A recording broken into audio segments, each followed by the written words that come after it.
এরপর প্রশ্ন হলো, শয়তানের ধোকায় আমি খারাপ কাজের সঙ্গে জড়িয়ে গিয়েছিলাম, এখন নিয়মিত নামাজ পড়ি, কোরআন পড়ি, নতুন বিয়ে করেছি, এক বইয়ে পড়লাম যে ব্যক্তি ভালো তার স্ত্রীও ভালো হবে, আর যে খারাপ তার স্ত্রীও খারাপ হবে। আমি যেহেতু অতীতে খারাপ কাজের সঙ্গে জড়িয়ে গিয়েছিলাম, তাহলে আমার স্ত্রীও কি এমন ছিল? খুবই গুরুত্বপূর্ণ প্রশ্ন।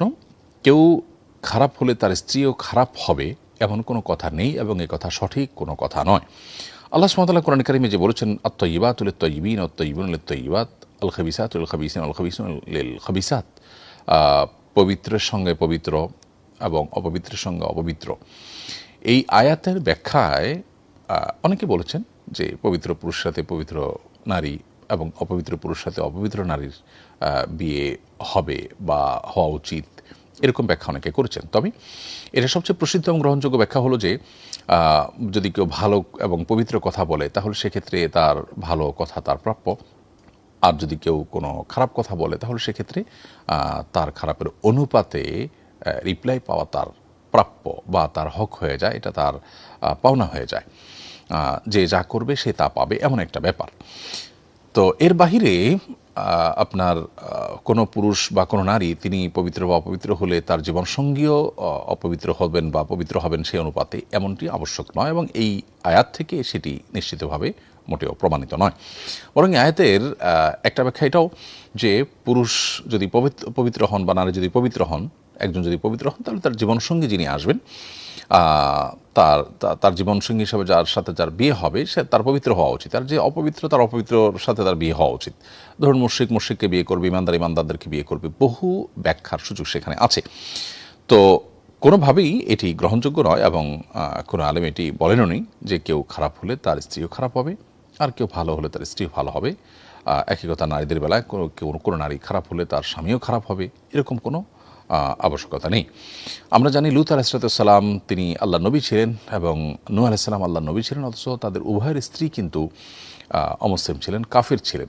কুফরের চাইতে বড় অপবিত্র আর কি আছে? অথচ তারা পবিত্র মানুষ ছিলেন, তারা ইমানদার ছিলেন, তারা নবী ছিলেন, কিন্তু তাদের জীবনসঙ্গী হিসাবে যারা এসেছেন তারা কিন্তু পবিত্র ছিলেন না। অতএব এরকম কথা বলবার সুযোগ নেই, এবং এরকম সহজে যোগ বিয়োগ কষার কোনো সুযোগ নেই। অনেক ঘরে দেখা যায় অশান্তি শুরু হয়ে যায় এই সমস্ত ধারণার উপর ভিত্তি করে। কেউ নিজের চরিত্র হয়তো কখনো খারাপ ছিল, তিনি মনে করছেন তাহলে আমার জীবনসঙ্গী যিনি তিনি হয়তো খারাপই হবেন, এরকমটি মনে করবার কোনো কারণ নেই। এর বিপরীতটাও হতে পারে। এরপর প্রশ্ন হলো, সন্তানকে 2 বছর বুকের দুধ খাওয়ানো যায়, এই 2 বছর কি হিজরি বর্ষের অনুপাতে হিসাব করব, নাকি খ্রিস্টবর্ষ অনুপাতে হিসাব করব? আল্লাহ সুবহানাহু ওয়া তাআলা কোরআন কারীমে বলেছেন যে ওয়াল ওয়ালিদাতু ইউরদি'না আওলাদাহুন্না হাওলাইনি কামিলাইনি লিমান আরাদা আন ইউতিম্মার রাদাআহ।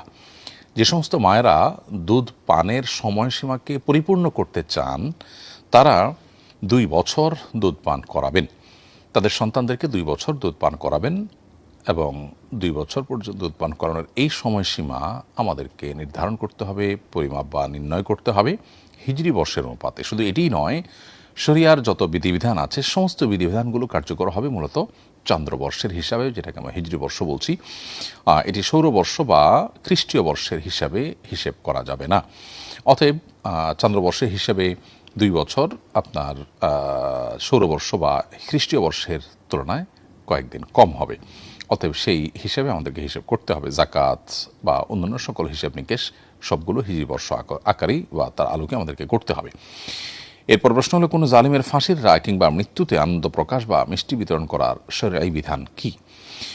যদি কোনো ব্যক্তি জালিম হিসাবে প্রসিদ্ধ হয় এবং তার জুলুমে মানুষ অতিষ্ঠ থাকে, কিংবা কোনো ব্যক্তি যদি ইসলাম এবং মুসলমানদের খুব চিহ্নিত শত্রু হয়ে থাকে, এবং তার মৃত্যু অথবা তার মৃত্যুর ঘোষণা, তার মৃত্যুদণ্ড, এই বিষয়গুলো সাধারণ মানুষের জন্য স্বস্তির কারণ হয়, সেই জায়গা থেকে আনন্দিত হওয়া, সেই জায়গা থেকে আল্লাহ শুকরিয়া আদায় করা, এটা মৌলিকভাবে কোনো খারাপ বিষয় নয়। এমনিতে একজন মানুষ ব্যক্তিগতভাবে তিনি অমুসলিম বা কাফির, কোনো মুসলমানদের জন্য তিনি কোনো ক্ষতির কারণ নয়।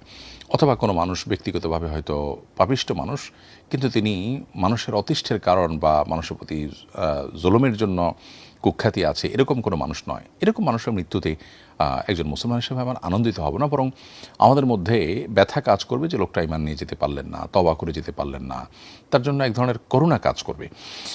কিন্তু এর বিপরীতে যদি লোকটি হয় ইসলাম এবং মুসলমানদের বিরুদ্ধে নানাবিধ কর্মকাণ্ডে লিপ্ত, ষড়যন্ত্রে লিপ্ত, ইসলাম এবং মুসলমানদের অগ্রযাত্রাকে থামিয়ে দেওয়ার জন্য অমুসলিমদের সাথে হাত মেলানো বা তাদের ক্রীড়ানকে পরিণত হওয়া মানুষ, কিংবা আপনার কারোর জুলুমে যদি কেউ অতিষ্ঠ হয়ে যায়, তখন সেক্ষেত্রে তার কাছ থেকে যে নিষ্কৃতি মানুষ পাচ্ছে সেই জায়গা থেকে শুকরিয়া আদায় করা এবং আল্লাহর কাছে এর জন্য শুকরগুজার হওয়া, আনন্দ প্রকাশ করা, এগুলো মৌলিকভাবে কোনো নিষিদ্ধ বিষয় নয়। ইসলামের ইতিহাসে এরকম বহু জালিমের মৃত্যুতে বা তাদের পতনে আল্লাহর অনেক নেককার বান্দারা আল্লাহর শুকরিয়া জানিয়েছেন। অতএব বিষয়টা ভ্যারি করে যে এটা কি সাধারণ কোনো ফাসিক বা কাফের, নাকি ইসলাম মুসলিম বিদ্বেষী এবং কোনো জালিম যার জুলুমের জন্য তার কুখ্যাতি হয়েছে সেরকম মানুষের মৃত্যু। এটার উপর নির্ভর করে বিধানটি। তবে সে সাথে এটিও মাথা রাখতে হবে যে আনন্দ প্রকাশ, যে কোনো ক্ষেত্রে আনন্দ প্রকাশ বা আল্লাহর শুকরিয়া আদায়, এগুলোরও একটা সীমা রেখা আছে। সেই সীমা রেখা আমরা কোনো অবস্থাতেই অতিক্রম করতে পারি না।